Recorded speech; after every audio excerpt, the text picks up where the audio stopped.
So, ayan. Pitugo. 30 yung entrance. Try natin kung anong meron dito. Sabi ni Daddy Roy, hindi pa raw namin to napuntahan. Ito yung pitugo. Ang ibig sabihin, dahil maraming ganyan. Ito tinatawag na pitugo. Kasi Ah. ito yung pitugo. So, ito pala yon, kaya pala siya tinawag na pitugo.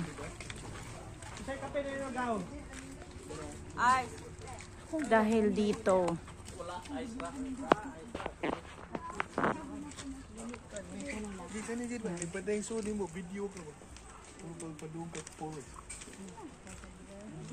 Balik sa...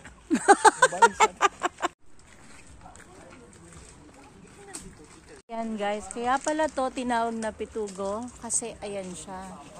Ayan yung mga pitugo. So, ano lang to.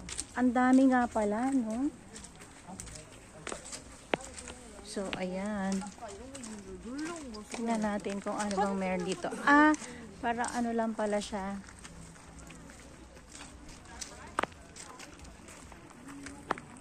Tingnan lang. Ayan.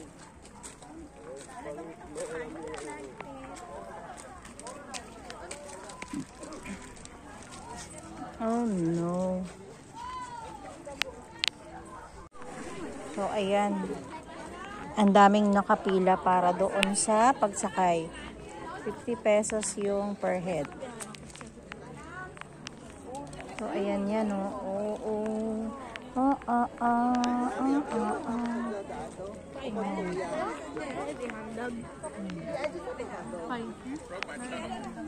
Serious? Yeah, I pop it back into place though. Every time I break it, I can't pop it back into place. Your pinky toe. Yeah, just